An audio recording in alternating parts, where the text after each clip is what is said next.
পৃথিবীতে এমন কিছু জায়গা আছে যেগুলোকে মানুষ একসময় ভুলে যায়।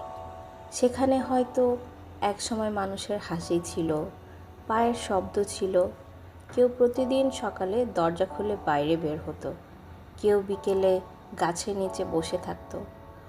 অতঃপর একদিন সব কিছু থেমে গেল, মানুষ চলে গেল, রাস্তা নীরব হয়ে গেল, আর ধীরে ধীরে প্রকৃতি তার জায়গাটা আবার ফিরে নিল।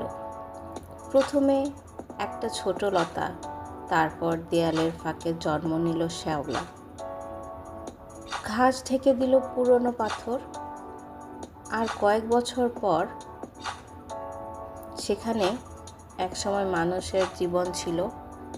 এখন সেখানে শুধু বন, শুধু বাতাস আর কিছু পুরনো স্মৃতি।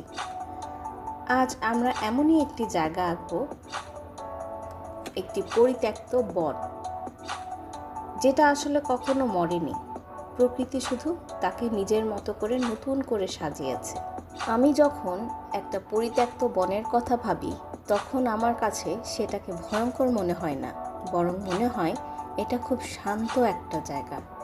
এমন একটা জায়গা যেখানে বাতাস গাছের পাতার ভেতর দিয়ে ধীরে ধীরে বয়ে যায়, যেখানে সূর্যের আলো অনেক কষ্টে পাতার ফাঁক দিয়ে মাটিতে এসে পড়ে, আর যেখানে প্রতিটি পুরনো পাথরের একটা গল্প আছে। শুধু সেই গল্পটা শোনার মতো কেউ নেই। তাই এই ছবিটা আঁকার সময় আমি চাই বনটাকে একদম নিখুঁত দেখাতে না, কারণ প্রকৃতি কখনো নিখুঁতভাবে বেড়ে ওঠে না। কোনো গাছ একটু বাঁকা হয়, কোনো ডাল অন্য গাছের দিকে ঝুঁকে থাকে, কোনো লতা দেয়াল পেরিয়ে চলে যায় নিজের ইচ্ছে মতো। আর এটাই তো একটা পুরনো বনের সৌন্দর্য। এখানে কোনো কিছুই নতুন নয়। প্রতিটি দাগ, প্রতিটি ভাঙা ডাল, প্রতিটি শ্যাওলার স্তর কোনো না কোনো সময়ের গল্প বহন করে। গাছগুলোর মাঝখানে হয়তো একটা পথ আছে।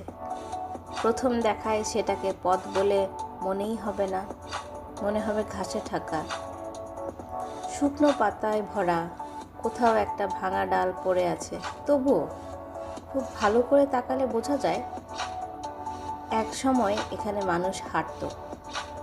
হয়তো কেউ প্রতিদিন এই পথ দিয়ে যেত, হয়তো কোনো ছোট মেয়ে এখানে দৌড়ে বেড়াতো, হয়তো কেউ বিকেলে এই পথ ধরে এসে একটা গাছের নিচে বসে সূর্যাস্ত দেখত, আমি জানি না। আর হয়তো এটাই সবচেয়ে সুন্দর ব্যাপার।